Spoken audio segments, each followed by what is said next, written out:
This is the DSEI Arms Fair in the Excel Centre in East London, and on one level it's just completely amazing because it's huge. There are more than 1,600 stalls, about 20,000 people coming here every day, and there's just every weapon you can imagine. There are drones, there are tanks, there are missiles, there are robots, planes, submersibles. And the war in Ukraine has given it a particular sense of urgency, of course, because not only are we seeing those sorts of weapons being used to devastating effect every day, there's also a sense among many of the allies, NATO allies, Ukraine's NATO allies in the West, that they need to upgrade, to invest, and to understand how these sorts of weapons can defend themselves. I mean, there's also something deeply unnerving, and if I'm honest, a little bit gross about this, because, you know, we hear words like lethality, but actually, you know, a lot of what this kit here is designed to do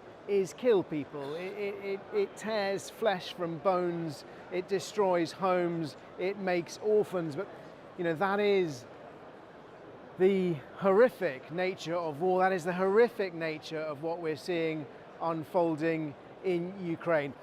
We're going to have a look around a couple of the stalls to see some of the equipment that is making a difference in Ukraine, see some of the kit that the British Army has sent, or rather the British government has sent there, and give you a sense of what this fair is all about. So we've come to the Ukraine stand at the DSEI Arms Fair, and what's really interesting here, of course, is that the weapons here are, what, as the Ukrainians say, combat proven. Now, these are the weapons that are making a really big difference on the front line every day in the war in Ukraine. It won't surprise you that they've got surveillance drones. Further along here, they've got some of their electronic warfare kit. Now, this is about jamming drones. So the drones they're using surveillance, the kit they're using to try and knock out Russian drones. This, what looks like a sort of slightly unusual rifle here called the Skywiper, sending sort of complicated radiological electronic warfare beams in the direction of a device, be it a drone or a loitering munition, another really a kind of drone.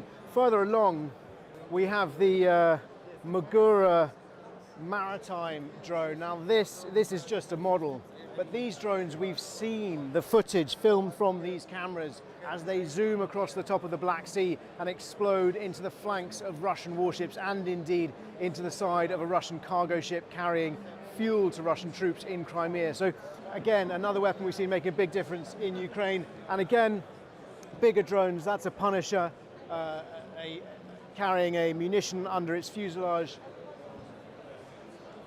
And over here at this table, the much smaller sort of 3D printed carbon fiber one-way attack drones, often referred to as FPV, first-person view drones, because the operator sees the target it's going to hit from that front-mounted camera as it's racing towards, often racing towards a vehicle on the move. And indeed, in this box here, we've got some of those videos that have become so ubiquitous on the internet over the course of this war, of these sorts of munitions in action.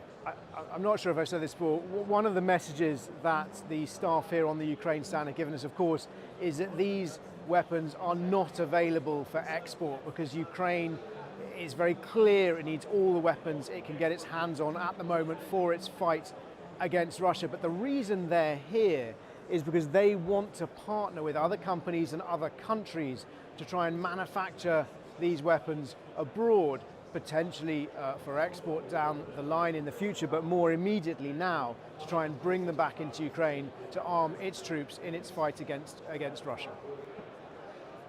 And over here, there's a British company making loitering munitions, the sort of things we sometimes call suicide or kamikaze drones. Now, this company, Overwatch, makes a device called the Folos. Now, last year, Boris Johnson announced that Britain was sending 1,000 loitering munitions to Ukraine, but he never revealed what kind of munitions they were. We're able now to reveal that it was, in fact, these devices. This is a British manufacturing success story. This device has a range of about 3 kilometers. It has a loiter time of about 40 minutes. And anecdotally, the manufacturers here have said that it has been used successfully in Ukraine. They're trying to ramp up orders. They said the Ministry of Defense really leaned in that rush, in that urgent rush to get munitions to Ukraine, especially in the first few months, the first year of the war.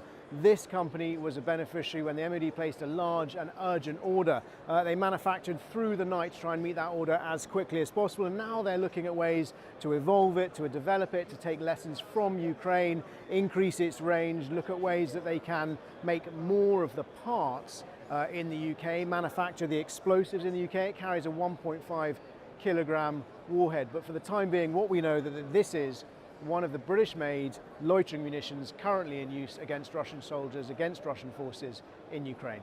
So much of this show is about different ways to kill people. On my left, they've got some sniper rifles. Over there, they've got drones.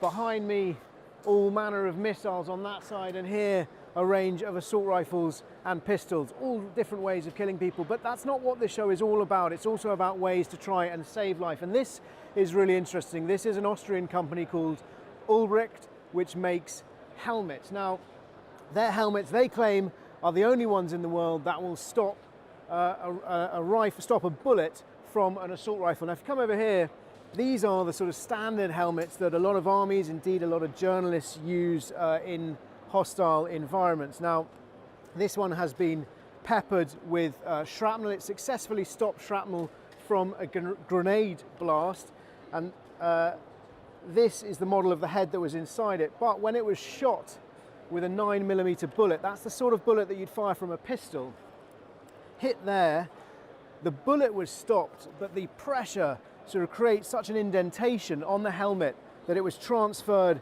and creates quite a serious indent in the wearer's skull. Now, that, we understand, would have been fatal. Now, a far more dramatic demonstration of that is this helmet here. This was shot with a 5.56 caliber bullet. That's the sort of bullet that would be fired from a British Army SA-80 or indeed any NATO standard assault rifle. And it's very clear what would have happened to the user in that scenario. Yeah, different about an Ulbricht helmet is that we produce our helmets by titanium and polyethylene, the only ones to do that. Now, that's just a question of material. What does it do as in protection for the user? You see here one of our test heads, and this side of the head has been hit by a 9mm, and it would, even though the helmet stopped the bullet, transform so much energy to the brain that the wearer would be dead. Now, with our titanium polyethylene helmets, this would be the result of the same shot. So this might be a hangover, and this is no hangover ever. The helmets that Ulbrichts make are different. They're made from a combination of polyethylene and titanium. Now, this feels incredibly light. It's also visibly thinner than some of the helmets. This would stop a 9mm bullet fired from a pistol. But with this additional piece of polyethylene velcroed onto the sort of forehead frontal lobe protection, that would also, we understand, stop the bullet from an assault rifle. Now, these are one variety, different levels of protection, different cutaways, depending on whether the user needs to wear ear defenders or have increased or more protection or increased situational awareness. And over here at the far end of the stand, these are significantly heavier and significantly thicker. But these helmets, Ulbricht say, would stop a bullet, an assault rifle bullet, fired from any direction at the wearer's head. This is the stand of a British company called OneWeb, which has a constellation of more than 600 low Earth orbit satellites in space. Now, interestingly, they've revealed to me that they are planning to open up that constellation of communication satellites to Ukraine to allow Ukraine's armed forces to better communicate on the battlefield. And that's important. Why? Well, because up until now, Ukraine has been relying very, very heavily on Elon Musk's Starlink network. Now, the people here won't say a bad word about Elon Musk, but in Ukraine, he's become a very controversial figure because he turned off the Starlink network in particular areas, particularly around Crimea, at absolutely vital times for Ukraine. When they were carrying out attacks against Russian shipping in occupied Crimea, the satellite communications that they were using to communicate with their drones were cut, and that meant their mission failed. OneWeb is about to step in. They are about to start supporting Ukraine. They won't say exactly when, and they won't say exactly how, but this constellation of satellites, more than 600 satellites, is about to play its part, a British company stepping up to help Ukraine.